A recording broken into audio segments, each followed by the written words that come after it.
Hello and welcome back.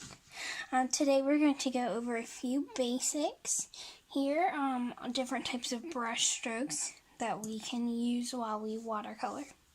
So I've got my paper all stretched out like we did in the last video, and I separated it into boxes, and in each box I've written what technique we're going to use. So I used, usually I would just use a pencil. I used Sharpie, so hopefully it shows up a little bit better on the video.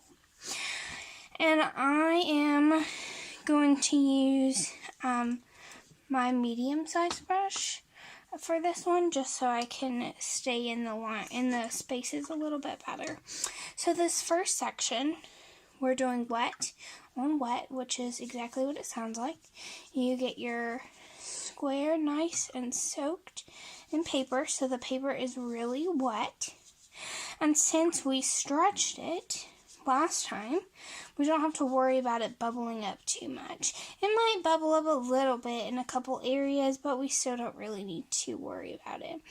Now, you don't want to really scrub down hard on your paper, because your paper is going to be more delicate when it is wet, and you don't want to completely rip a hole through it. So you're just kind of really lightly getting a good amount of water so it's a good puddle. Now I'm going to use my red this time. I'm going to get quite a bit of water with my paint. So as you can see, the paint that I squirted out the other day has dried out quite a bit, so that's why I'm adding so much water to this. Also, the technique that we're doing is wet on wet, so I gotta make sure my paint's nice and wet. Okay, so now I'm just gonna drip it on there. Move my palette out of the way so you can see a little bit better. I'm gonna make sure that my brush stays wet and my paint stays wet. And I can just drip it right onto this paper. Now you can smear it around like so. And do it really faint, like a wash. Or we can take it and drip it right on it. Now this wet on wet technique is also really fun for lettering. You can take your brush and water and use water and write out a word, and then just drip the paint in the water and it will follow along that water barrier.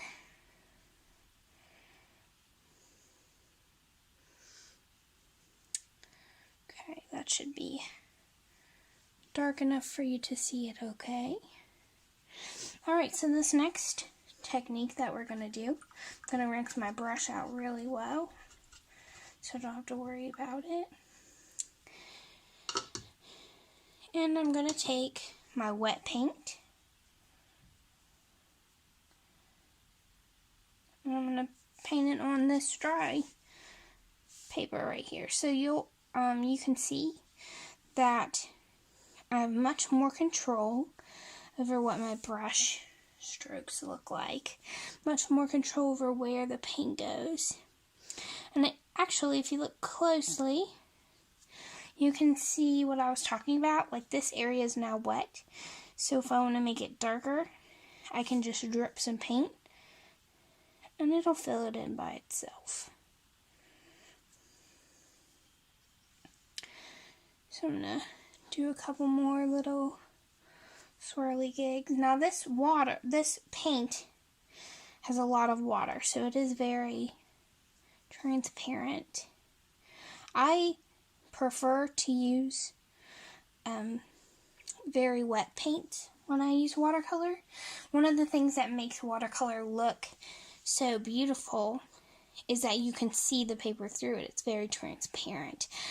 And if you don't use very much water with your watercolor, even though it works, you will be able to, look at it and go, is that watercolor or acrylic? And a watercolor painting that's done purposefully with that transparent showing through it really makes it stand out. Like, it looks like it's illuminated from the inside or behind it, and I prefer that look. So you will see me going from really light and gradually getting darker as we go. Now, normally, if I have a design like this, I would let that dry for a while, and that layer would get back to the dryness of the paper, and then you could go in again and do more layer upon layer upon layer. So I might revisit this one in a little bit, just to show you that once it dries better. I'm not doing anything in particular, I'm just kind of doodling. This is just for practice, so it doesn't really matter. Okay, so I'm going to rinse my brush out really well again. And this next one, I'm going to grab the other red because it is drier. And what I'm going to do is take paper towel. I'm going to fold it up so I have a little piece. And I'm going to get my brush just a little bit wet and just rake it on the top of this watercolor blob here. So you can see it's picking up paint, but it's not creating a puddle like this. Just enough to pick it up. Now, I'm going to take the brush, I'm going to lay the edge on the paper right here. And what you'll notice is the water is going to get absorbed by this paper towel, and this brush will have a lot more pigment on it. You can do that a couple times, or however often you feel necessary to get enough paint on there. And now I'm going to paint on dry paper. So as you can instantly see, it's quite a different texture. You do not have as much control as far as the stability of the lines, but you do have more control in the direction of the lines. So this is something that I would usually use to finish off a painting with, like perhaps you're doing a detailed picture and the background could be a wash, like a wet on wet kind of a situation, or even a wet on dry. And then after it dries, that layer, I might go in and add some smaller details with this dry brush technique, like some texture and whatnot, like that kind of a situation. So the next square here is dry on wet. So this one, we did wet paint on a dry surface. This one, we're going to take our dry paint and put it on a wet surface. So I'm going to wash my brush out real good and get this square, or rectangle, nice and wet, like I did this first one. Get a good little puddle going on here. Then I'm going to do the same technique. I'm going to go ahead and use the same dark red. Brush my brush over it. Soak up any excess water. And create a line. So this technique is nice. It gives like a nice little feathering kind of texture to the end, if you can see. So the line in and of itself is very controlled. The consistency of the line is much more stable, but it is going to spread out and feather. So this is a type of technique that you could use, again, to create texture, to help you fade or shade in an area. It works well for either of those causes. This last box on the top, we're going to go ahead and do a flat wash. So what I'm going to do, I'm actually going to use my large brush just for time's sake for me. I'm going to gather as much water as I can from my little water canister and add it to this. Now you can just pour it in there, get fresh water, whatever is easiest for you. For me, I just like to kind of scoop it up with my brush and put it in my little cup. So this is actually a watercolor cup. It is made for what I'm about to do, but you could use anything. A little teacup, old saucer, whatever you want. So I've got some water here. As you can see, it does have that red tint to it. That will not matter this time because I'm going to go ahead and use that first warm red that I had earlier. I'm going to go ahead and use that. So what I'm doing now is taking my brush and soaking up a lot of paint, like a lot of paint. Now this could be done easier if this paint was still wet, like it was the first day we scooped it up.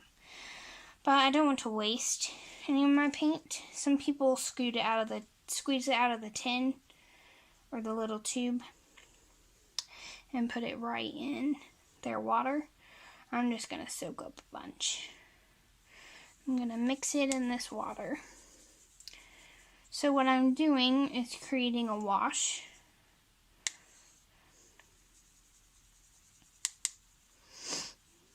There we go. It's nice and consistent.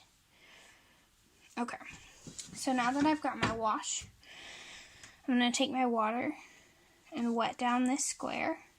I am going to keep a small border of dry paper between these two squares because I just got this one really wet a minute ago to do the dry on wet, and I don't want this wash to spill over and ruin my lines, and I did not give them time to dry, which is fine. You just need to be aware of that and make sure you have enough space. Okay. So I'm literally just going to take this and pour it right on top of it. Now as you can see, it stays in that water boundary. It doesn't go anywhere. And I'm just going to take my paper towel and soak it up. Now normally in a studio situation, this is my favorite part because studios typically have concrete floors, and so you can just wash your whole paper and the water can just go in the floor and it's no big deal. You just mop it up later, which I think is kind of fun to be able to make such a mess. You could also do it outside, but it's easier for me to film inside here. Normally I would do this out in the backyard, but there's our flat wash. As you can see, it's a really consistent section. Yeah, it just looks like a flat wash. So I'm now going to do a gradiated wash, which is the same concept, but I'm going to use two colors. So I'm going to do the same thing, still leaving that little border of dry paper so it doesn't get in my wet on wet square.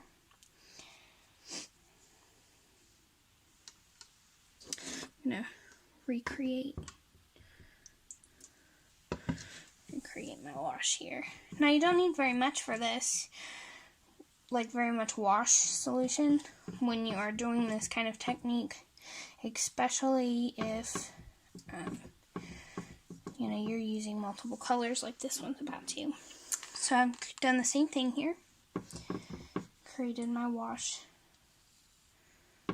solution, get a little bit more pigment.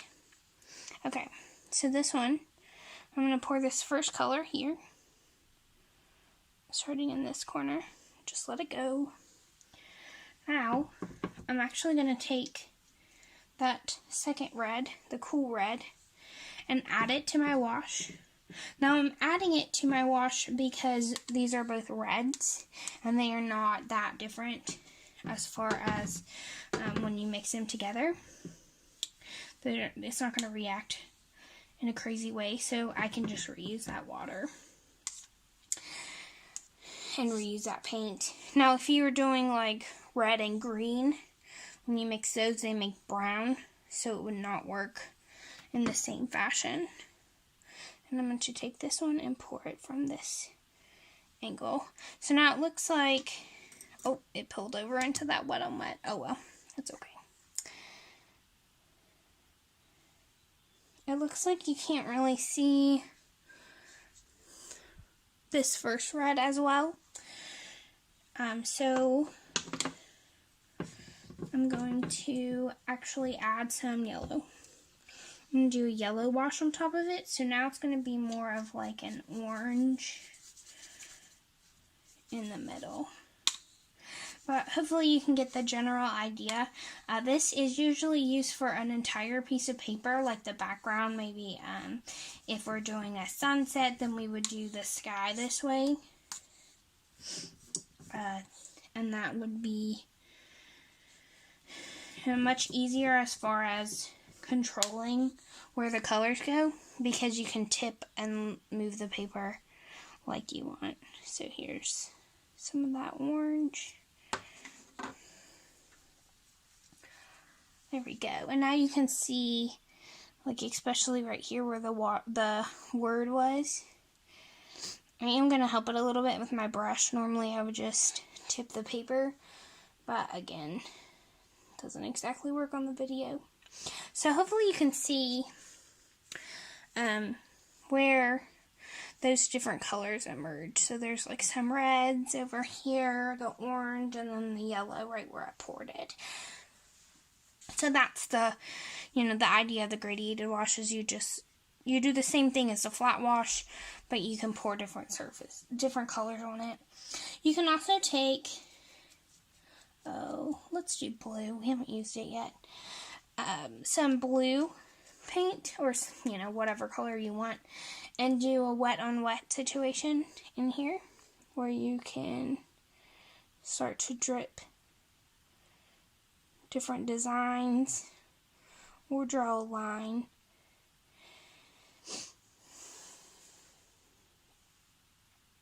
Now it will spread out quite a bit since this whole thing is wet, but that's one thing you can do with it. It's kind of fun. Now, I normally wouldn't use those colors together in that manner, but again, this is just for fun, so it doesn't really matter that much. I'm going to soak up all my extra water.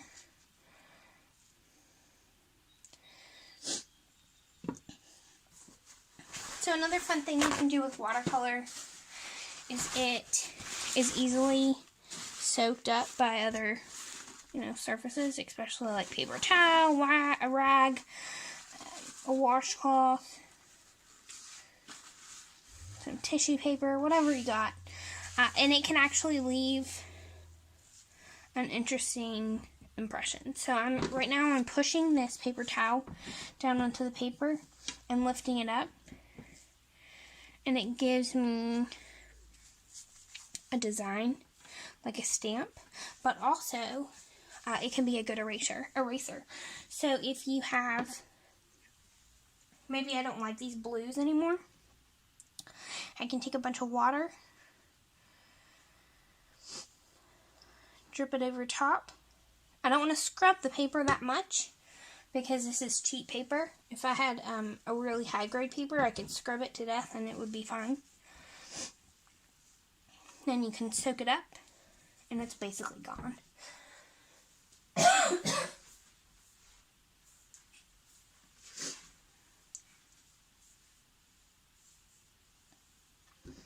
Okay, so this next section, it's a variegated wash, and it's the same concept, but this would be where you would pour many colors into it. So this would be great for like a sunset. So I'm actually going to do like a wet on wet kind of a situation for this one, since this is such a small square.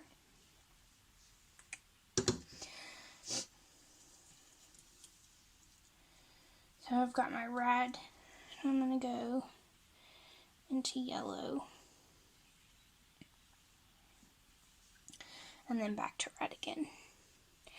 So again, you can pour this on, or you can brush it on like a wet on wet situation, and you get that nice smooth wash. Now if you do something like this and you use your brush and you want those brush strokes to go away, you can always go in with more water. The more water you have, the less stroke visibility you're going to have, but it's also going to make it more transparent, so you have to keep that in mind. But there's your variated wash. And I'm actually going to redo this one since so much got soaked up. I'm going to go ahead and redo that real fast just so it looks a little nicer on my paper here.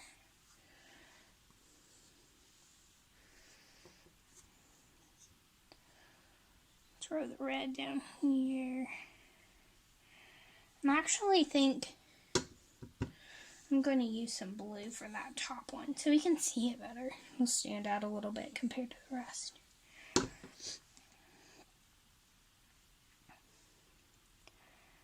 There we go. Spread it out and let it mix in the middle, do its thing. Now these two colors don't make the prettiest purple in the world, but it will be a purpley color in the middle here. And like I said, you can always add more or take it away. It's very forgiving for the most part. So there's that. Anyways, so this section, I'm going to do some glazing. I'm going to go back to my medium-sized brush, so I have a little bit more control in this small space. And I'm going to gather some wet paint on my brush. So this is going to be like the wet on dry section. And I'm just going to draw some lines right down the middle. Let's go ahead and do another one. There we go. So I've got 3 lines here. Clean my brush out really well and get the same type of wet on dry paint here with yellow. Now I'm going to do some other lines across. So as you can see, the sections where they overlapped, you can see that green coming through. And sometimes that green will even carry on to this section. Now if you wait and let those first lines completely dry before you go over it, the green will not go into this section as much. For me, I kind of like the green carrying over. So it's up to you. And you can let's take some orange and make some weird stuff happen here. Go this way. Do the same kind of a deal. So that creates a light glaze over top of the colors. Again, letting the layers dry in between will increase your stability. I'm going to smooth this one out a little bit. Anyways, there's the glazing technique. Okay, so this one is actually my favorite. I'm going to get my big brush for it. And what you're going to do is load up your brush just like we did for the dry brush. So I'm getting lots and lots of pigment. And then I'm going to take a paper towel. I usually use a roll of toilet paper. And then I just have one roll of toilet paper for this. But my roll of toilet paper for splattering has disappeared. So I'm using paper towel. But you just lay it again on the edge. Let it soak up all the water. Now for this, you want to make sure you've got quite a bit. We want lots of pigment, not that much water. So we just keep doing it 3 or 4 times. However much you feel is necessary. You want to be able to see the color on the tip of your brush. You see it right there. Okay, so now we've got the brush loaded. I'm going to take 2 fingers, place them on my board, and I'm going to smack this brush right where it's taped, because that's where it's been broken, because I've done this so many times. And what's going to happen is we're going to make a controlled splatter. So I'm not whacking it hard. I'm just barely tapping it. And as you can see, the splatter is going right under where my brush is. Now, I love this technique for trees. I like to create woodland, types of paintings and stuff. And these little splatters really do a good job at showing leaves, especially if you use your colors correctly. You can also use it to create like the holes in the trees in between the leaves. Like if you take your sky color and splatter it on a green tree, it will look like it's got those spaces, the negative spaces in between the leaves. So I like it for that. But also I just enjoy it because it's fun to do. I'm going to get some blue. Do the same thing. Now the blue I don't have to load up quite as much because it's such a dark color. So a couple times we'll do it. And then I can get to splattering. Now the harder you splatter, the more it's going to come out, as you can see. So these light little taps will just be little sprinkles. And then if I really whack it, I get a good splash. Now you will get messy when you do that. So please be careful because watercolor, especially this liquid kind, does not come out of clothes very easily, if at all.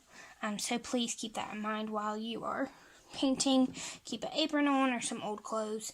I usually have old clothes and an apron because I'm extra messy. So the last thing we're going to do here is just some line variations. I'm going to do a wet on dry. I think I'm going to use this Payne's Gray, the really dark blue that we talked about before.